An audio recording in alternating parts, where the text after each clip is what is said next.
আহ, আমার মা, তাপসী মা, তার নিজের জীবনের দয়ার কথা বলবে। জয় গুরু তাপসী মা। 10 মিনিট। আগে জয়গুরু। জয় গুরু, জয় গুরু।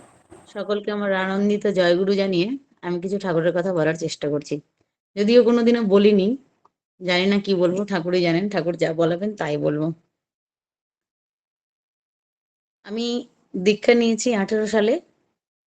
আমার শুরুটাই মানে বলছি কিভাবে আমি দীক্ষা নিলাম আর কি থেকে কি হয়েছে।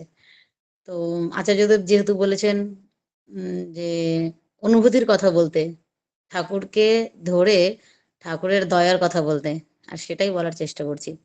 ঠাকুরকে ধরে আমি যখন দীক্ষা নিই, তখন আমার ফ্যামিলিতে কেউ দীক্ষা নেয়নি, আমার বাবার বাড়ি শ্বশুর বাড়ি কেউই না। আমি দীক্ষা নিয়েছি। আমার হাজবেন্ড তখন বাইরে থাকতো, বাইরে বলতে একদম ভারতের বাইরে। তো সেখানে আমি যখন জিজ্ঞেস করি যে তুমি, আমি এরকম দীক্ষা নিতে চাইছি, তুমি নেবে? বলছেন না, আমি নেবো না ওসব, তুমি নেবে নাও। তার কারণ উনি তখন অনেক মানে অর্থ ইনকাম করতো সেখানে। যাই হোক, সবকিছু তার দয়া। তার দয়া না হলে তো সম্ভব হয় না কিছু। তারপরে আমি তো ঠাকুরের দীক্ষাটা নিয়ে নিই। এবার নেওয়ার পরে কিছুদিন পরে ঠাকুরের কি দয়া, আর আমি প্রচন্ড রাগ আমি যে নিয়েছি। এবার এই কথাগুলো বলার উদ্দেশ্য বোঝার জন্য, এই জন্য আমি পুরোটা বলতে হচ্ছে আমাকে। যাই হোক, তারপরে আমি ঠাকুরের কাছে প্রার্থনা করি, ঠাকুরকে বলি যে ঠাকুর, আমি কখনোই বলবো না যে তুমি দীক্ষা নাও। আমি এমন কিছু আমার ভিতরে তুমি আমাকে দিয়ে করিয়ে নাও, আমার করা পাওয়া সমস্ত কিছু দিয়ে সে যেন দীক্ষা নেয়। কিন্তু আমি বলবো না, কখনো যেন তিনি বলতে না পারেন যে তোমার জন্য দীক্ষা নিয়েছে, এই হয়েছে সে হয়েছে, কিন্তু আমি বলবো না। এই হলো আমার জেদ ছিল। যাই হোক, একদিন হঠাৎ কোম্পানির যে কাজ করতো সেখানে হঠাৎ বন্ধ হয়ে যায়। বন্ধ হয়ে যাওয়ার পরে সেখান থেকে কোনো স্যালারি কিছু না পেয়ে তাকে বাড়িতে পাঠিয়ে দেওয়া হয়, শুধু প্লেন খরচাটা দিয়ে পাঠিয়ে দিয়েছে, হাতে কিন্তু একটাও টাকা নেই। হঠাৎ করে কি হলো, যাই হোক বাড়িতে এলো, একটাও টাকা পয়সা নেই, জিনিসপত্র সব রেখে দিয়ে চলে এসেছে। ভালো কথা। এসে যেদিন প্রথম এলো, আসার পরে আমি তো ঠাকুরকে ধরেছি, দীক্ষা নিয়েছি।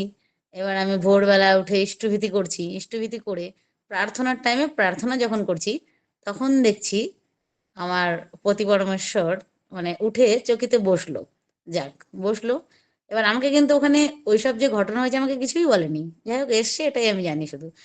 তারপরে আমি যখন প্রার্থনা করছি, প্রার্থনা তো করতে পারবে না, লাস্টে যখন জয় রাধে রাধে করছি, তখন দেখি আমার হাজবেন্ড হাততালি দিচ্ছে। তা আমি আবার একটু আর চোখে দেখলাম যে হাততালি দিচ্ছে। তখন আমি বলছি যাক, ঠাকুর ঠাকুরের কাম হয়েছে, তাহলে আমার, আমি যেটাই করি ঠাকুর তাহলে এবার করাবেন, এটাকে দেখেছি হাতে যখন তালি দিচ্ছে, তাহলে নিশ্চয়ই ঠাকুরকেও ধরবে। যাক, আমার খুব আনন্দ লাগলো যখন হাততালি দিয়ে প্রার্থনা করছিল। যাই হোক, এরপরে একের পর এক এই কিছুদিন 10-12 দিন গেল, আমাদের সাথে এখানে কেন্দ্র মন্দিরে যেতাম প্রার্থনায়। তো আমার সাথে সাথে যেত। সেই যে যে আগে একটা ভাব যে মানে দীক্ষা নেব না, তুমি কেন নেবে, হ্যান ত্যান এইগুলো কি, মানে কোনো কিছু না, তাকে ভালোবাসলে তার দয়া যে এমনি করে হয়, তিনি যে সব পূরণ করেন, এটা আমার কাছে মানে উম বিশ্বাসযোগ্য আর কি। তো আমি কেন্দ্র মন্দিরে যেতাম, প্রার্থনা করতাম, এবার আমার সাথে সাথে যেত। যাওয়ার পর ওখানে আমাকে অনেকেই বলতো, এই তোমার বাড়ির মানুষকে দীক্ষা দেবে না, এই করবে না সেই করবে না, এরকম বলতো। তা আমি বলছি হ্যাঁ নেবে, নেবে না কেন, বলছে নিয়ে দিয়ে দাও, দীক্ষাটা দিয়ে দাও। আমি বলছি, আমি দেওয়ার কে, মালিক আছেন, সময় হলে ঠিক তিনি করিয়ে নেবেন। এই করে এক আমার গুরু হয়, দাদা হয়, সেই দাদা একদিন বললেন কি, গঙ্গারামপুর মন্দিরে চলো, আজ এই সৎসঙ্গ আছে। সেখানে গেলাম। সেখানে যাওয়ার পরে আমার হাজবেন্ড গেল, আমি গেলাম। যাওয়ার পরে সেখানে ওই দাদাটা বললো কি, আজকে তুমি না এখানে দীক্ষাটা নিয়ে নাও। আমি যে রীতি দাদার কাছে নিয়েছি, গঙ্গারামপুর মন্দিরের পূজারী তপন ভট্টাচ, তিনি ওখানে আছেন। তো বললো কি তাহলে তুমিও নিয়ে নাও তাহলে। তখন একটু দ্বিধাবোধ করছিল। তখন আমার বাড়ির মালিক বলছেন যে আমি না দাদা মাছ খেয়েছি। বলছে মাছ খেয়েছো তাতে কি হয়েছে, তুমি চান করেছো কিনা? বলছে কি হ্যাঁ করেছি। তাহলে বসে পড়ো, শুভস্য শীঘ্রম। ব্যাস, বসে পড়লো। দীক্ষাটা হলো। দীক্ষাটা হওয়ার পরে বাড়ি এলাম। কিছুদিন আমি তো তখন থেকে নিরামিষ খেতাম, তখন স্বস্তিনীরা যদিও নিইনি, নিরামিষ খেতাম। তারপর স্বস্তিনীরা নিয়ে নিলাম।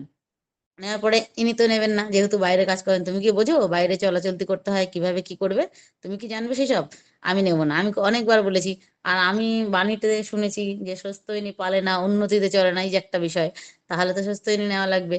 এবার আমি তো নিয়েছি, এবার ইনাকে আর নেওয়ানো যায় না। ঠাকুরের কাজ ঠাকুর করে। ঠাকুর সত্যি তাকে ভালোবাসলে তিনি যে সমস্ত কিছু করিয়ে নেন, এটা আমার মানে আমার কাছে খুব মানে জিনিসটা বুঝে গেছি আমি, যে এই জিনিসটা যে তাকে ভালোবাসলে সব তিনি করিয়ে নিতে পারেন।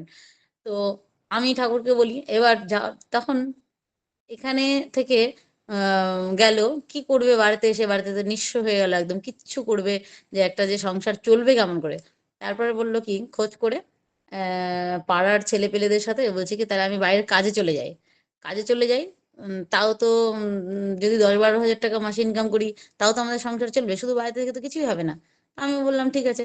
তারপরে গেল, সেই যাদের সাথে ছোট ছোট ছেলে পেলে যাদের সাথে ছোট বড় হতে দেখেছে তাদের সাথে যোগাযোগ করে কাজে যায়। কাজে যাওয়ার পরে মোটামুটি মাস দেড়েক দুয়েক কাজ করেছে ওই ঠিকাদারের, কাজ করার পরে ঠাকুরের দয়ায়, আর আমি বাড়িতে বসে শুধু বলতাম কি, এই যে আজকে যেটা ডিপি ওয়ার্ক চলছে, যেই কাজটা বা ঠাকুরকে যে বলবো, আমরা কেমন করে বলবো এই যে যে যাজন করা, মানে তুমি দীক্ষা নাও, আমি এরকম উপকার পেয়েছি, এই কথাটা কেমন করে বলবো, আমি তো জীবনে কিছুই পাইনি, আমি তো কেবল ঠাকুরকে ধরলাম, তাহলে কি করে ঠাকুর তোমার কথা আমি বলবো। ঠাকুরকে বলতাম যে ঠাকুর তাহলে আমি কেমন করে বলবো, মনে মনে এটা আমি ভাবতাম যে ঠাকুর এমনটা যদি হতো, এ কাজে গেছে, সেন্টারিং লাইনে কাজে গেছে, একটা লেভার, তাহলে এমনটা যদি হতো, যে মানে এটা মনে মনে আমি চাইনি, ঠাকুর কাছে কখনো চাইতে হয় না এটা আমি জানি, কিন্তু এমনটা আমি মানে ঠাকুরের সামনে শুধু বলতাম, ঠাকুর এমনটা যদি হতো যে কাজ করতে গেছে, সে ঠিকাদার হয়ে গেল, এমনটা যদি হতো, তাহলে আমি সবার বাড়িতে গিয়ে বলতে পারতাম যে ঠাকুরকে ধরে না এই হয়েছে। এই হলো আমার মনের ভাবনা, আমি কিন্তু ঠাকুরের কাছে চাইনি। সত্যি আমার পরম দয়াল যে আমার প্রাণের কথা, সে যে সবকিছু মঞ্জুর করেন, এটা মানে কিভাবে যে বোঝাবো, মানে বোঝাতে গেলেও মানে সময়ের দরকার। যাই হোক, এবার বাইরে তো চলে গেল, এবার যে কি করে কি হলো সেই বিষয়গুলো আবার একদিন বলবো। ওখানে গিয়ে একটা ফোন আসে, সেই ফোনের মাধ্যমে যাই হোক সে কাজ নেয়। কাজ নেয় বলতে গেলে, একটা সেন্ট্রাল লাইনে ঠিকাদারি করতে গেলে মিনিমাম তো 5 বছরের এক্সপিরিয়েন্স লাগা দরকার, প্লাস অনেক অর্থের দরকার। সেখানে শূন্য হাতে একটাও টাকা নিয়ে যায়নি, শুধু 1-1.5 মাস কাজ করেছে, 3 মাসের মতন কাজ করেছে, ব্যাস এই হলো তার মানে অভিজ্ঞতা। সেই কাজ করে কি করে সব ওখানে খোঁজ টোজ নিয়ে, কোনো এক দাদা তাকে ফোন করে, ফোনের মাধ্যমে পরিচয় হয়ে তার মাধ্যমে কি করে সব লোকজন নিয়ে যাই হোক কাজ নিয়েছে কয়েকদিনের ভেতরেই। আজ ছোট মোটো একটা ঠিকাদারি সেন্টারিং লাইনের কাজ করে কন্ট্রাক্টর। যাই হোক, এই যে ঠাকুরের দয়া, এই ঠাকুরের দয়ার কথা এইটুকুই আমি বললাম। আর উম আরেকটা কথা যেটা বলছি সেটা, আমার 19 বছর পরে আমার ছেলে হয়েছে, এর কিছু আমি বলছি। আমাদের যে ডক্টর দাদা থাকেন, শ্রদ্ধেয় সঞ্জয় দাদা থাকেন, উনি লিঙ্কে অনেক বলতেন মায়েদের কিভাবে চলা উচিত, কি করা দরকার। তা আমি শুধু শুনতাম সেই সময়, যে প্রতিনিয়ত চুন জল খাওয়ার কথা বলতেন, একটু হাঁটা চলা করতে বলতেন, শোয়া বসা একটু কম করতে বলতেন। তো যাই হোক, আমি সেই কথাগুলো চেষ্টা করেছি যতটুকু নিজের মধ্যে মানিয়ে গুছিয়ে নেওয়ার, যে ঘর মোছা, ঝাড়ু পোছা সব নিজে হাতে করা, এসব করতাম, শুতাম না, সবকিছু করতাম। করতে করতে উনি যেভাবে যা যা বলেছেন সেভাবে চেষ্টা করেছি, করেওছি। যাই হোক, আর আমার বয়সটা 38, আমি কিন্তু প্রেসক্রিপশনে ডাক্তারকে লিখিয়েছিলাম 36। এই কারণেই লিখিয়েছিলাম যে আমাকে সবাই ভয় দেখাচ্ছিল যে অনেক বয়স, তোমার কিন্তু সিজার করতে হবে। আর আমি বলছি যে আমি যদি 38 ওখানে লিখাই, তাহলে তো ওরা আরো, ডাক্তার তো আমাকে কোনো রকম ভাবে ই করবেন না, সিজার করবেই, এই আমার একটা ভয়। আর আমার আত্মীয় স্বজন যারা আছে, পারিপার্শ্বিক যারা যারা আছে, সবাই আমাকে বলতো যে তোমার এতদিন পরে বেবি হবে, তুমি রিস্ক নিবেই না, তুমি সিজার করবে। তো যাই হোক, আমি আমি শুধু ঠাকুর কাছে বলতাম যে ঠাকুর, যদি সিজার করলে আমার মঙ্গল হয় তাহলে তাই হবে, আর যদি নর্মাল করলে হয় তাই হবে, কিন্তু আমার ইচ্ছা, আমার শরীরটা কাটা ছেঁড়ার আমার ইচ্ছা নেই, আমার ইচ্ছা নর্মালে। তো তুমি যেটা করলে মঙ্গল হয় তুমি সেটা করো, এমনি করে আমি ঠাকুরের কাছে বলতাম। আর ওই সঞ্জয় দা এর যা যা বলতেন লিঙ্কের ভেতরে, সেগুলো আমি শুনে মেনে মানার চেষ্টা করতাম আর কি। তো এই করে যত আমার আত্মীয় স্বজন সবাই বলতো ওই হাতির পায়ের তলে পড়ে মরবি, মরতে গেলে মাছির তলে মরবি না, এরকম মানে আমাকে ভয় দেখাতো বা বলতো আর কি। যাই হোক, আমি শুধু ঠাকুর ঠাকুর করতাম। তো যাই হোক, আমার ডেটটাও ছিল সেই লম্বা ডেট, 25 তারিখ। আর এই 16 তারিখে হঠাৎ, আমি কিছুই জানি না, রান্না বান্না খাওয়া দাওয়া সব হয়ে, তারপরে আমার ওই যেটাকে বলে জল ভাঙা হচ্ছিল, আমি ডক্টরের সাথে কথা বললাম। ডক্টর সাহেব তো বলছে হ্যাঁ চলে আসুন, এখানে নিয়ে আসুন। আমরা কি করি সেই মুহূর্তে, তো যেতে যেতে খুব ঠাকুরের নাম করছিলাম আর গেলাম। আমি রাত 11টায় ওখানে ভর্তি হয়েছি। সময় হলে আমাকে একটু বলবেন। 11টার সময় আমি হসপিটালে ভর্তি হলাম, আর 1টাতে আমার ছেলে হলো। যে সময় আমার এই 2-3 ঘন্টা শুধু সময় আমি একটু পেন হচ্ছিল আমার যেতে যেতেই, তা আমি ঠাকুর ঠাকুর করছিলাম, আর সেখানে গিয়ে একবার শুধু আমার পেন হচ্ছিল। সে সময় আমি খুব জোরে জোরে আমি ঠাকুরকে ভুলিনি, আমি খুব ঠাকুরের নাম করছিলাম।